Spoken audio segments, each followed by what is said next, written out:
welcome to Let's Get Real About Fantasy.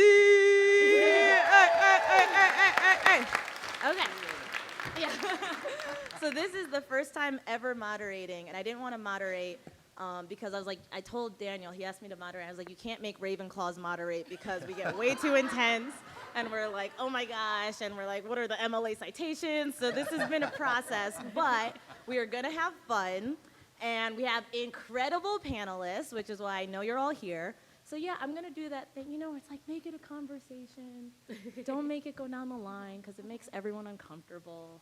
Maybe that's just me, but I hate that. No, I hate that too. Yeah, we're gonna keep it chill, we're gonna keep it fun. You guys, if someone says something and you're like, that's awesome, you can snap, you can clap, it can be like a poetry slam. You'll see me going like this. It's not a nervous tick, it means I really agree with what they're saying. So let us get into it. Let's start by everyone introducing yourself. So my name is Tomi Adeyemi. I'm the author of Children of Blood and Bone, and I am your moderator.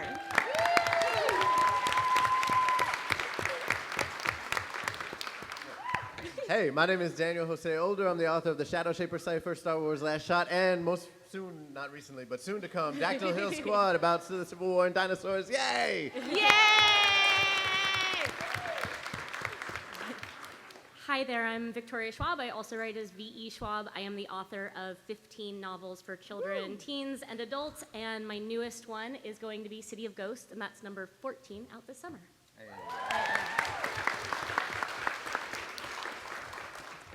Hi, I'm Kiersten White. I'm the author of the Anti-Darken trilogy. The last book, Brightly Burned, came out last week.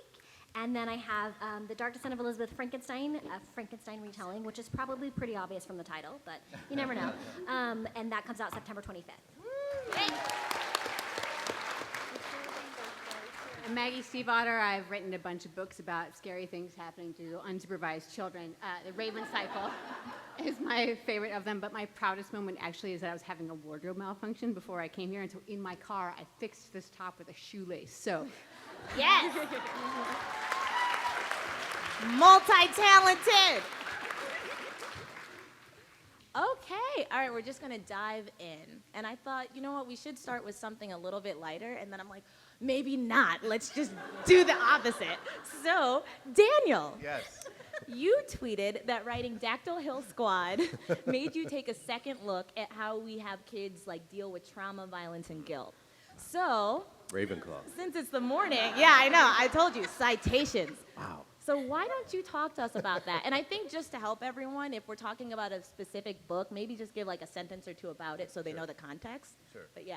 Yeah, that's a great question because it's something I'm still figuring out in my head. But real quick, Dactyl Hill is, I feel like the elevator pitch for Dactyl Hill is the Civil War, dinosaurs, ah! If you don't say it like that, it doesn't really work, obviously. The Civil War, dinosaurs, ah. So you need the exclamation points.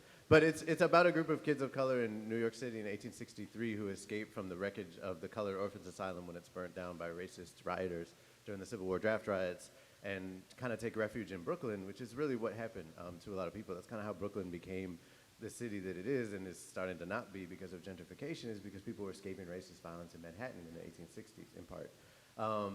So, right there, just in saying, like, we're going to deal with the Civil War and there's going to be kids in it, we're automatically dealing with trauma. And I think if we don't stop and deal with that trauma, then we fail on some level. First of all, at telling the truth. And second of all, at helping the people who are reading it, who are young people, really be able to process, the kinds of violence that are going on. So particularly, in an age when there's a lot of that stuff coming back up to the surface, and mostly because it's never left, because we've never really truly dealt with what the Civil War meant to this country. And in the age of mass shootings, I think it just requires us to really take a breath and deal with what violence means in literature, which I think doesn't mean we don't get to also tell a great adventure story, where people get hurt and get in trouble and fight bad guys, and win. It means we have to do it with a kind of depth and thoughtfulness that is required of the times, which it turns out is every time, all the time. So, it's something I thought a lot about, something I continue to think a lot about, and I don't think it's something you can just answer in a chapter and be done with. It's something that's ongoing throughout the whole series. That was great. Yeah. Or a snap.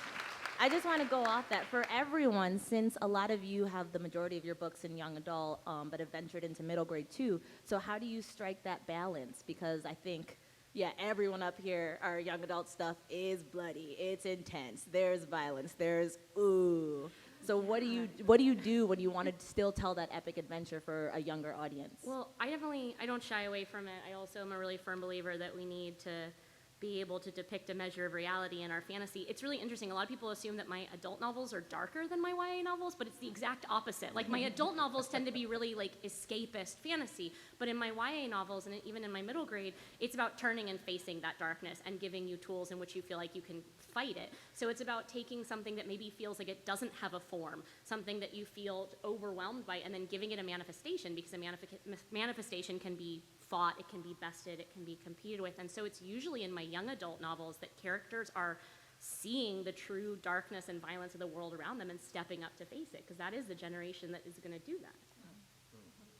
And I think the key Yes. to We had snapping. I just want everyone to get comfortable. I think the key to including these things in narratives for children and teens is honesty. I mean, you're not approaching it from a sensationalist point of view. You're not having it on the page just to be on the page. Like, it needs to be told honestly. And like you said, you have to include that trauma on the page and really work through, like, what are you asking of these characters? What are they going through? What would that really be? And I think it does a real disservice to kids if you don't include that, because, you know, you've got kids who have been through those things, but you also have kids who haven't. And them being able to think about those things happening, think about how they would feel in the same circumstances, is always an exercise in empathy. And we cannot build enough empathy in our children. Like, there's never a call to have less empathy in our kids. And I feel like reading these experiences and going through them in a fictional way is a safe way for them to access those emotions and to kind of work through them. Yes! It sounds like a poetry slam in here.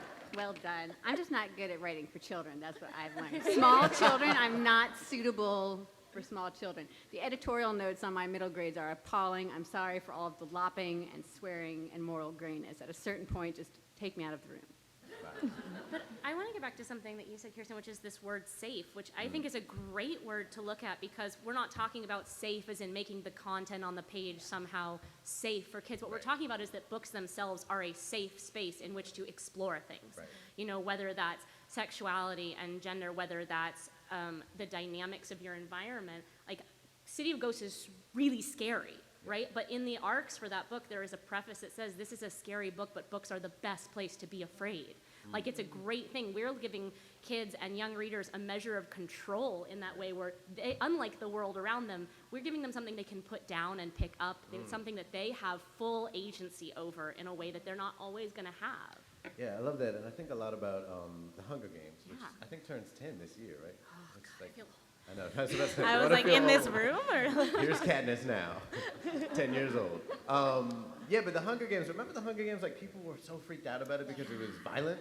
And it's like, dude, like, have you watched G.I. Joe? Like, you know, like, people just, we grew up in a world where, like, kids' TV had people just mowing each other down. It's like, brrr, right? And people were just dying, but they didn't deal with the trauma of that, or the reality of what that really meant to take a life, or what it meant to be tortured. People get tortured in kids' literature all the time, like, forever. I mean, have you read Grimm's fairy tales? Like, that, talk about traumatizing. But it really, really piqued people's kind of fear and anxiety around Hunger Games, because they were actually dealing with PTSD. And I think that speaks to the strength of that series, in that it really took it seriously, that these young people were living through war, and it hurt them. And it hurt them, again, not just in a chapter, but over the course of their lives. So I love that it did that, and I think that for me, that's always been a kind of model to understand, like, you know, again, it's still a great story. Like, it still really pulls you in. So that's a piece of it. And you have to realize the reality of teens is not even the reality that we grew up with. I have a 14-year-old daughter, and she had a feature in the middle school yearbook, and I was really excited about it because it's a feature on her art. And I'm gonna cry. They open, no, and not a good cry, you guys. Don't go oh yet. So I open it up to see this feature they did on my daughter and her artwork, and I'm reading it. And she was featured because she and another student came up with a project to cover the classroom windows with stained glass so that people couldn't see inside. And they presented it very straightforward, like, so it's safe so that people can't see inside. It's so that in an active shooter situation, no one will be able to look in the room and see if kids are in there. So my daughter is featured and they presented it so straightforward. These are the facts of their lives. Like, this is their reality. And if we don't access that in fiction, then what are we saying to them? Yeah. Yeah, I think it's so important. And from a media perspective, so coming to Buffy for a second, like because I don't know if you guys know this, but I am Buffy. Yeah, I have revealed the latest Buffy identity. But no, you have Slayer coming out. But so one of the things that impacted me most when I first started writing young adult fiction was that I saw an absence at the time, this was more than a decade ago now, of consequence and of trauma having lasting effect. Like, you would see a character and they would get injured and then they'd be fine again. Whether that trauma was physical or emotional, they were just fine again. And I think Buffy was one of the first times in media that I got to see a teenager, someone in their late teens or late 20s, suffering PTSD, like coming back from something and being changed by that experience. Like, it's so important to acknowledge the consequences of those traumas. That's the funny thing, too, is I remember the first time I read the Harry Potter series, book 5, Harry, I'm like, Harry, you're being a little pissy. Like, I need you to pick it up. This is boring. And then you read it again as an adult, and you're like, actually, the most horrific thing ever happened at the end of book 4. Yeah. But as a young reader, you're like, it's been 2 years. Like, you're being rude to Ron, you're being rude to Hermione. Also, but also book 5 is where you're introduced to a villain who looks like a real person. Yeah. Like, Umbridge is one of the scariest villains to ever exist because she is ordinary. Like, she's scary in a way that children see on a daily basis, you know? She was actually my advisor in college. Yeah. I mean, and book 5 is also kind of where we see the wider world in the way. Right? Yeah, well, it's the first time he didn't get that happy ending at the end, and it's the first time we don't, but I think, it's like teaching that it actually, these things do affect you, and that it was okay that Harry was PMSing for like half the book, because it was pretty hard, but yeah, I think it's a lot, I feel like I see that a lot more now, and that you're right, it is so important to put out there. Well, I'm gonna make it light now.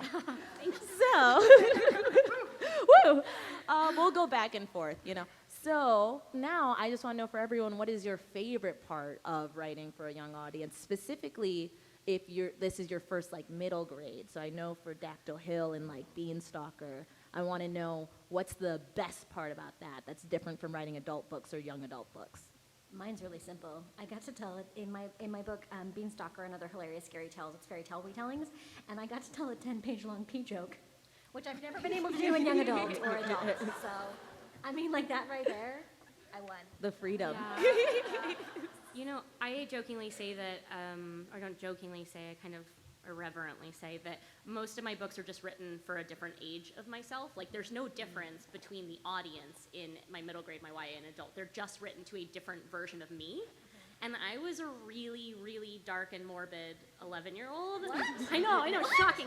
I am shocked. And I was a really dark and morbid 17-year-old, and I am a really dark and morbid 31-year-old. And so, but getting to tell a story that was genuinely dark and scary and gets to deal with a lot of those questions that I had that I'm not sure if they were normal or not at 11, but I've certainly hope I'm finding my readers who are just as strange as I was about death. I really had a huge morbidity complex when I was younger. I still have it, and getting to look at fear and the things that I was afraid of at that age. And yeah, this is a book about ghosts, but it's also about a fear of losing people in your life and a fear of what happens, what does death mean?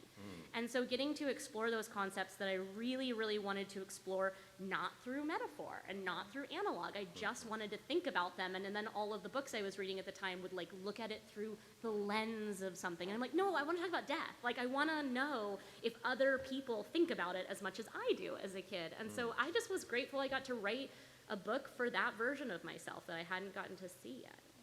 I love school projects. That's my favorite thing. I wrote a super light series called Pip Bartlett's Guide to Magical Creatures, and it just has magical creatures and all their various physical attributes and a girl who can talk to magical creatures. And I thought, it's so delightful and light and no one dies in it. There's so little lopping and bloodshed. And so then I would do these school visits, and I was thinking they're going to be nice and light, and they're like, the kids read them, they did this huge project, and they'll come in, and it'll be something like gene splicing using magical creatures.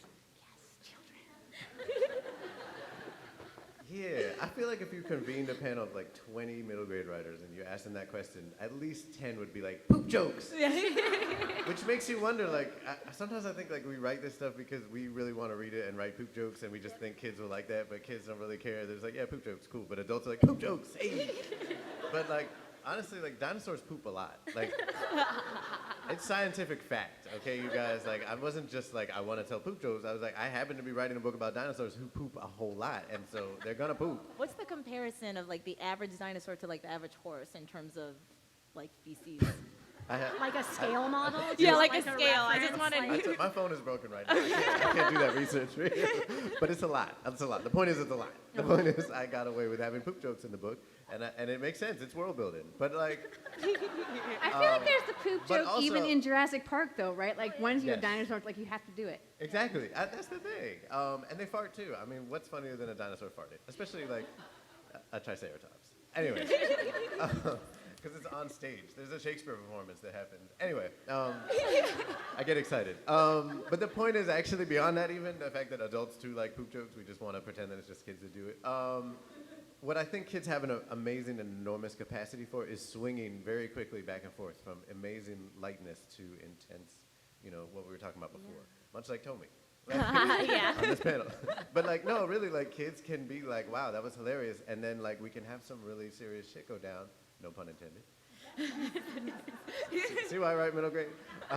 And we deal with that, So I think if we do our jobs right as writers, for kids, then we can tap into that ability that they have, which we kind of don't have as much. Like I think it's harder as we get older to get away with being able to sort of switch up the tones that quickly.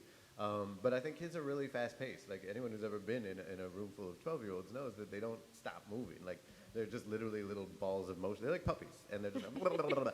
And like that's the rhythm, that you write in when you're writing for them. I mean, some of them are quiet, and that's nice too. But but no, I think it's the ability to have this great adventure story that deals with the heavy stuff and poop jokes. And just out of curiosity, like don't be shy with this. Raise your hand if you're a writer in the audience or you're interested in writing or you want to know about writing. Yeah. Okay, that's a healthy amount. I love Okay, so on that note, Victoria. Oh, God.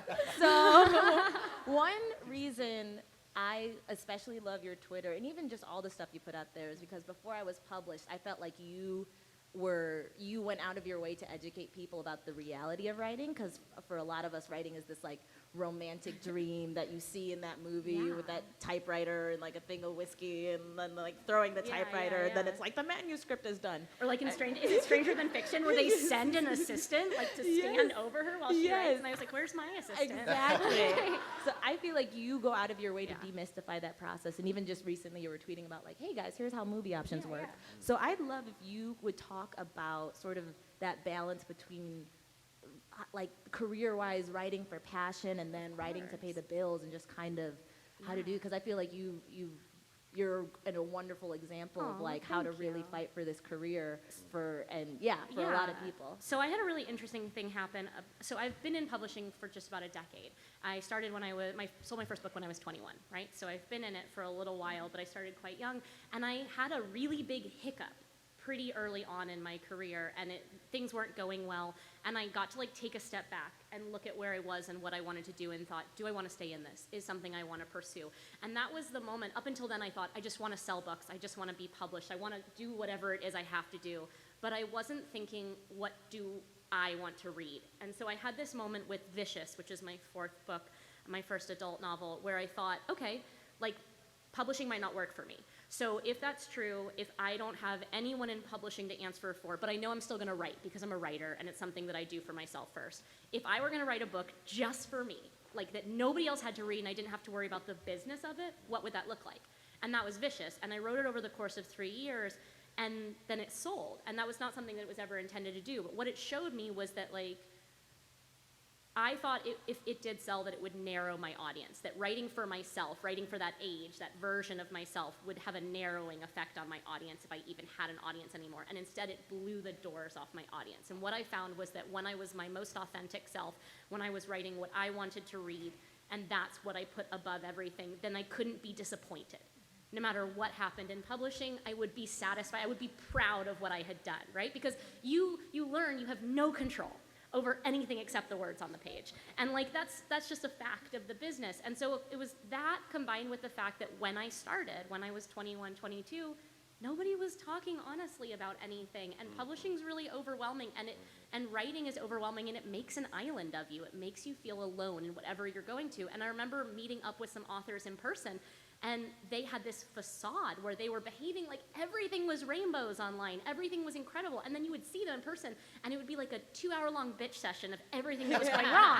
And I thought, and I asked a few of them, like, why don't you talk about this? Because I'm sitting over here in another city feeling like I'm the only one messing up everything, when the truth was that everybody feels that way. We just have this pressure to make it look romantic. And I just decided that like that was what I was going to use my platform for, was that I was going to be honest. And because what I found is that instead of it alienating people, instead of people being like, la la la, I just want to have my romantic idea, people started feeling invested in my career along with me. And I would go on tour then, and they would come up to me, and instead of just being like, hey, I love this book, they would say, hey, I'm so proud of you because I saw every step of the way towards this book. And that was incredible, because that truly shows that publishing is a community and that readership is a community.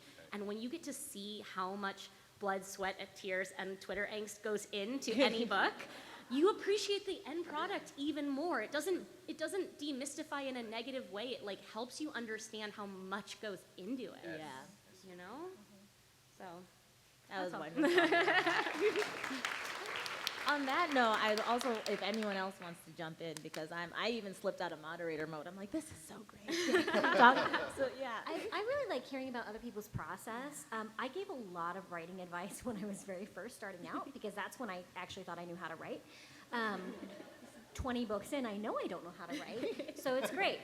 Because no book is ever written the same way. So I love hearing about other writers' processes, because I find it deeply comforting that like they don't write the same book the same way that I do, and in the end, we all have books. And like, so I will every once in a while, like when I was drafting Elizabeth Frankenstein, I wrote it in 6 days. And Wait, what? I wrote it in 6 days. Kiersten It's does fine. these crazy, Days? like Yeah. devilish Days. binge Yeah. sessions. It's like everyone writes differently. I write in 6 days. I mean, you might do it differently. But I kind of live tweeted it so people could see what it physically looks like to write that much material in that much time. But I also like basically. Yes. I didn't see my kids. No, Did it's you fine. outsource the typing? Were Yeah. there like a bank of computers? Was it like NASA I in just the like 50s? I just had 5 keyboards and I just you know, my kids would be out riding bikes and I'd be sitting in a lawn chair like this. My neighbors think I'm so cool. But I was very clear, like, this draft exists because the month before, I wrote 40,000 words of a novel that failed. Like, just garbage. It was awful. It wasn't going to work. And so I took that failure, and I wallowed for a little bit, and I pouted 6 for a days. little How? bit. Be specific. How many days did you wallow? And then on the 7th day, she 6 minutes, and then Yes. But that failure, and like all the planning and all the the character work that had gone into that failed draft, then allowed me to do a 6-day draft. So for me, a lot of my process is failing spectacularly. I don't know, man. I failed spectacularly, and it still took me like 3 months to rewrite that book. So And that's you're still doing really great. fast. You're doing great. Yeah, but like, and I think it's fun to see that. Or like I look at Lainey Taylor's process, which blows my mind. And she just has the most like gorgeous, sumptuous books you want to devour, and it's so different than my process, and I admire it so much. And so I do enjoy the accessibility that, particularly social media, which can be a garbage fire, but it gives you access sort of into the process, which I think is really fun and comforting as a writer, and I hope as an aspiring writer to see that, like everybody does it differently. It's always work. Right. There's always a lot of failure, but we get there. I love that you brought up that image because we've been laboring under the single narrative of the white male writer in a cabin, drowning his sorrows and liquors and writing really boring books, let's be honest.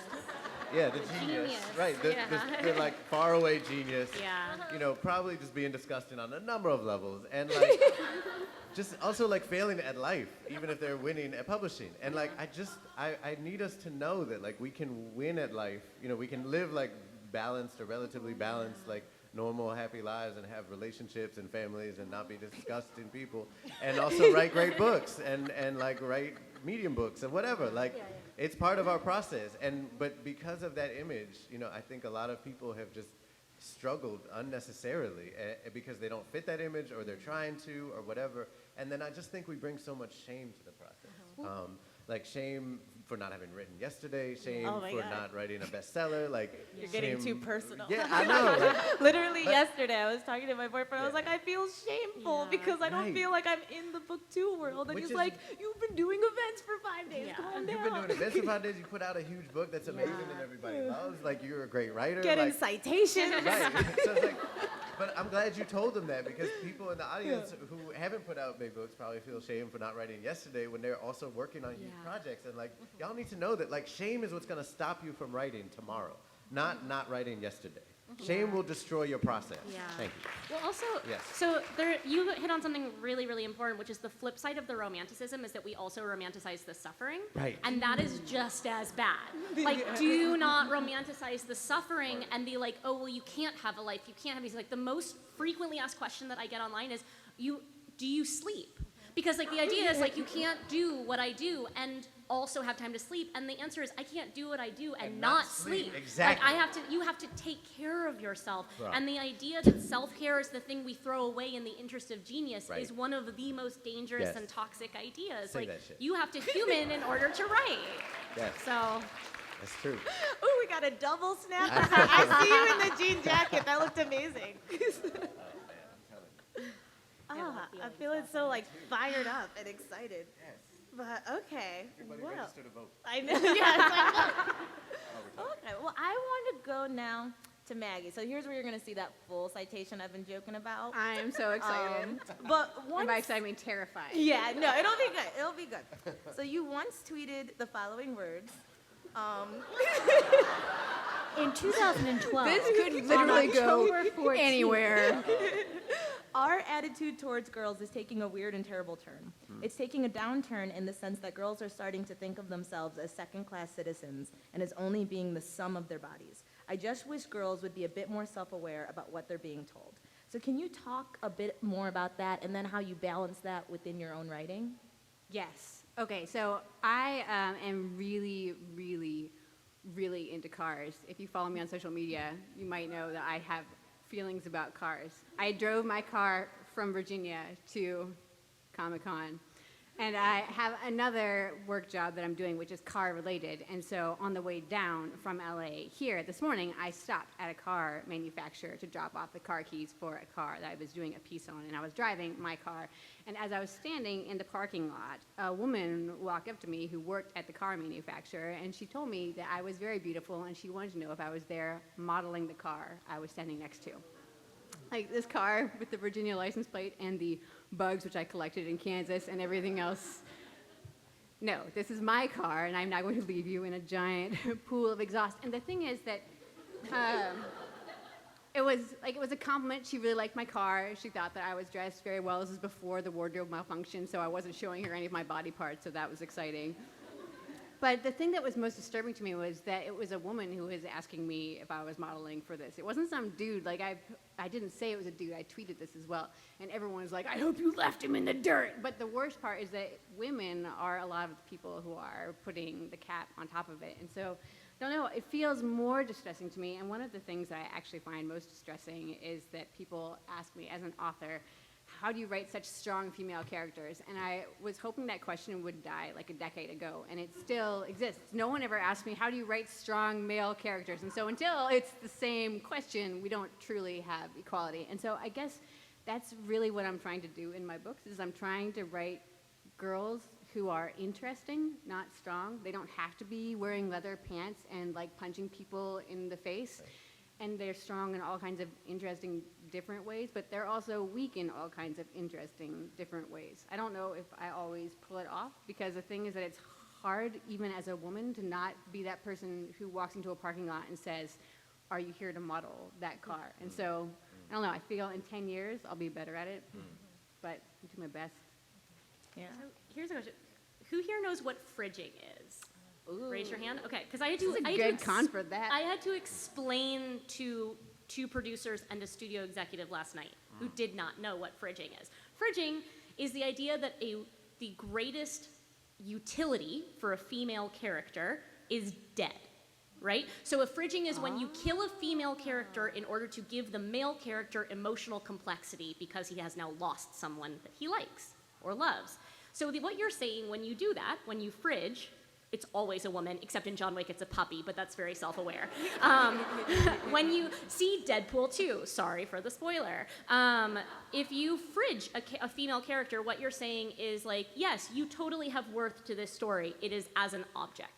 The idea that you can't think of a female character as having more worth alive than dead to the male character, like that's the thing I always come back to on that idea of the sum of our parts like being more than a body, is that we're still seeing in 2018, more often than not, a female character's utility over the course of a series, a book, or a show is almost always dead. Like that's the end game for a female character. That movie made me really angry. I know.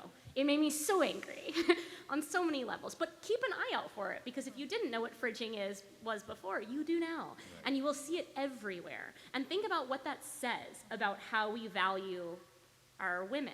What a fun scavenger hunt you've given It's a them. great scavenger hunt. Walk through this comic Congratulations. convention, look for dead women. Look for the dead women behind that man. Like, that's the thing, though. That's what we're taught, and we're still being taught that. And that's what made me so angry about something like Deadpool 2, is I'm like, there was no reason. Also, they knew I know. the self-awareness, and they still chose to. They knew it, and they did it anyway. And Like, I think it's why it's so important to be aware as a consumer of media, what you are consuming and what it is telling you is the default and is acceptable. Because like even early on in my writing, I would constantly find myself trying to default to mean girl stereotypes in my books, and then I would get these girls on the page and I'd be like, no, if a mean girl is a mean girl, she has a reason for being a mean girl, because she is a person in addition to being mean. And so I always would have to take a step back and like remind myself, just because those are the stories that I have been fed does not mean those are the stories that I should tell. Right. And I really tried to focus on complex and interesting female relationships and female friendships, because I wasn't seeing those in the media that I grew up with. well, and also like I'm gonna give more homework. A great test is if you find a female character that you find unlikable, change their gender and see if you would suddenly find them likable. Because the number of times that we apply all of these traits that we really love in our anti-hero men, in our like kind of underdog, like the thieves and the nitty-gritty, like kind of existing at the fringes, the moral gray, suddenly when you make that a woman, you hate that person. You're like, ugh, they're so unlikable. And I'm like, seriously? Like, we don't ask these questions. We make so many more extravagant demands of those characters. I think it's funny that you say that too, especially in publishing, because there's actually a lot of women working in publishing. And I had one friend who has this awesome book coming out, but I don't want to be specific, so I'm not gonna shout it out right now. But she has a very like no nonsense, badass kind of warrior princess. And when she was taking the book out on sub, a lot of editors were trying to make her tone it down, or they're like, oh, she's not so nice to her fiance that she doesn't like, and she's like, yeah, that's the point. And it was my friend was literally like breathing fire, because each time they'd be like, why do they want her more like if she was a man? And I was like, and she's like, I'm gonna make her more unlikable, and I was like, go for it. But yeah, I think it's funny. It kind of goes back to what you said too about how we also as women continue to perpetuate it. I think there's a piece of this too, and it's the responsibility and pressure that we put on women characters, but also on readers of all genders, in terms of like what's a girl book and a boy book, right? Like all that whole bullshit ass conversation. Oh, there's kids here. I keep doing that. Sorry. Right here it says, says it on the please back be of this. aware It's that like, many please be members. aware. That That people are under made 18. for me. That was for you. Yeah. Hello, children. Thank you for coming to this panel and my TED Talk. Anyway. Dinosaurs. No, but I do events for Shadow Shaper all the time, which has a female character on the front, and it's an amazing cover, and and almost every time, some person, woman or man, will come up to me and say, I love this book, and I just wish you would write a book for boys. And I'll be like, I did. It's called Shadow Shaper. Yeah. Mother effer. And then I stopped myself. I did stop myself. But I just think that we just need to really get, first of all, the gender binary and how messed up and problematic that is, and second of all, subscribing to it, but to a degree that's so violent in terms of what we expect and understand, girls and boys to read, and the conversation that we have with boys around responsibility. And now that we're talking so much about diversity in publishing, the question always comes up about how you write characters who aren't you, which is a great question that we should have been asking long before it was cool to write characters of color or girl characters when you're a boy. But what we see, so much is a lack of being able to listen. That's why we're here in this moment, I think. That's why it took us so long to get to this moment, and that's why, Me Too is happening, is because we're not teaching our boys how to listen to women, to people who aren't men. And we do that with books. We do that with education system. We do that across the board, with entertainment. It's just so deeply infected in our society to not listen or care about what women are saying. It's frigid, it's such a huge part of that. And it's like, if you're gonna write books for boys and not even talk about that, what are you really even doing? You're just telling us another doodly adventure story with the illusion of innocence, of a guy that can't do wrong and saves all the women in his life, and that's how he wins, which is a lie, which is a lie that we're telling all of our children over and over again, and we have to stop.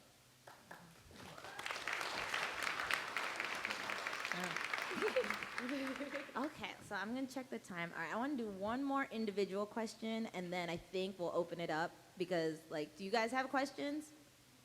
Yeah, So that enough. Admiral Holdo. Yeah? Is Okay. I know, it's I know, you're amazing. so Where? good. Okay, yeah. Where? Oh, yeah. Wait, that's incredible. It's an Okay. amazing cosplay, that's all. It is.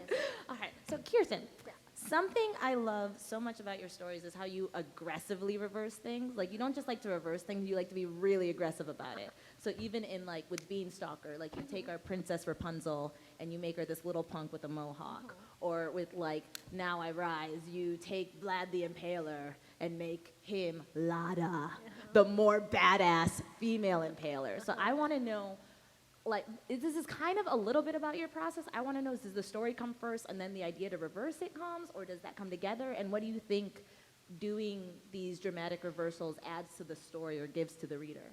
Yes, lay out those 6 days for us. Yeah. What does that look like? No, the Anna Darkin books took a lot longer than 6 days. Just 7 or 8. No, just kidding. Those took a year each, okay? So much research.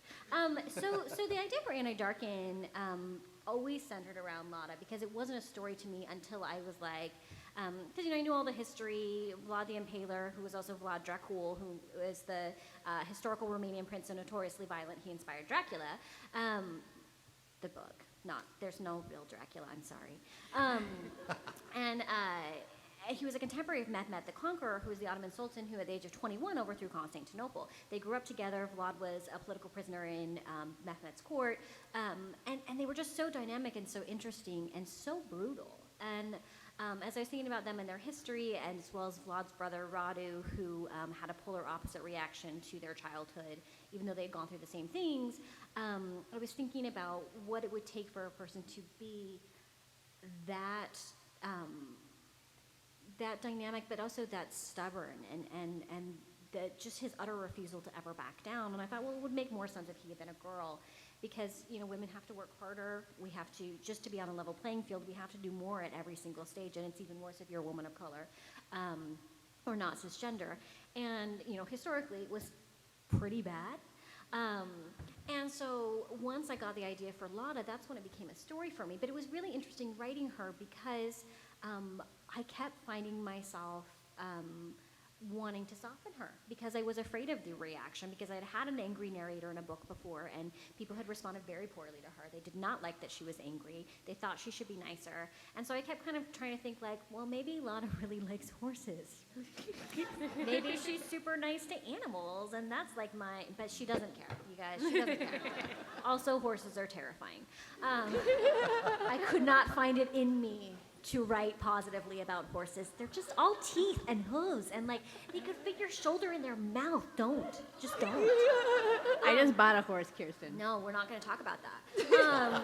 And so it was really, so it was a very interesting process for me looking at this character and saying, if I strip away everything that I feel like I should do, or the reactions that I feel like I should have as a woman, what is left? What would she actually be made of? How would she actually feel about these things?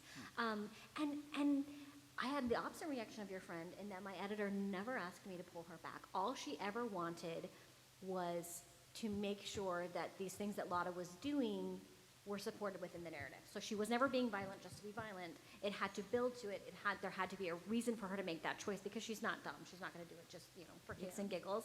I hope you never slaughter a room full of nobles just for fun. Have a reason to do it. Don't do it. Actually, just don't. And so yeah, it was a very conscious process of mine. But also, like in the middle grade, I just really like being subversive. That's when I have the most fun when I'm writing, when I feel like I'm getting away with something. Which again, like when I was like, I was like, I'm gonna write a gender swap Vlad the Impaler because no one wants to read that. I make really good career decisions. Or like with the fairy tales, like. Kind of toying with those tropes and sort of subverting them. And, in some of them I was able to actually examine the stories for what the building blocks were, like Little Red Riding Hood is all about being submissive and not being sexually active. And so being able to sort of address those in a very middle grade appropriate way. I promise, I'm a mom. My kids are mostly well adjusted. No, my 5-year-old has a girlfriend named Ice Cream, and she's a skeleton. Sometimes I wonder what my house cleaners think when they come in. My 4-year-old's room is like literally filled with skeletons. Anyway, it's fine. They're really healthy children. But yeah, like for me, it comes about subverting expectations because that's when I have the most fun as a writer. Awesome. Well, okay. Well, I want to make sure there's enough time for questions, so I would just say line up at that mic. Hunger Games it. Just go for it.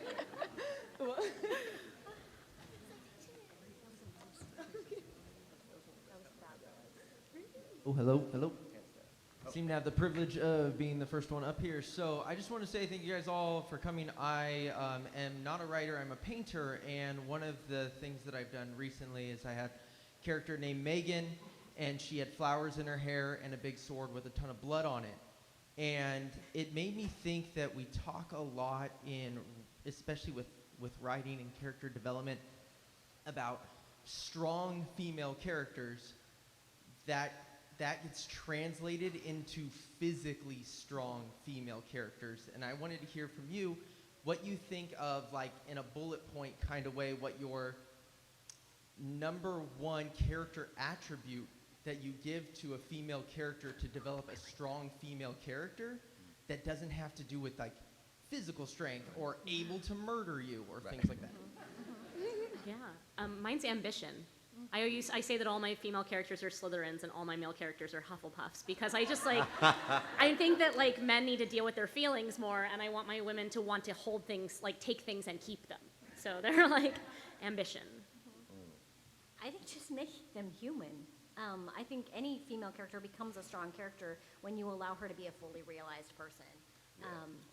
And I do have characters who pursue power through very traditionally masculine ways, but then I always try to balance that out with people who have found power in ways that are more surprising. Yeah, it's a great question. I think this is true for both my female and male characters, for all my characters, but I think rage is really important. I think honoring people's anger is something that we don't get to do enough, that right now especially there's a discourse around suppressing anger, and I think particularly for young people, allowing them to be angry and to process that fully is really just huge. So Magdalise, who can actually communicate with dinosaurs with her mind, it's just, she's living in a time when her people are being enslaved. Like for her not to have anger around that is again a lie, right? So it's really important to just allow that to come out and let it be what it's going to be on the page and take its turn.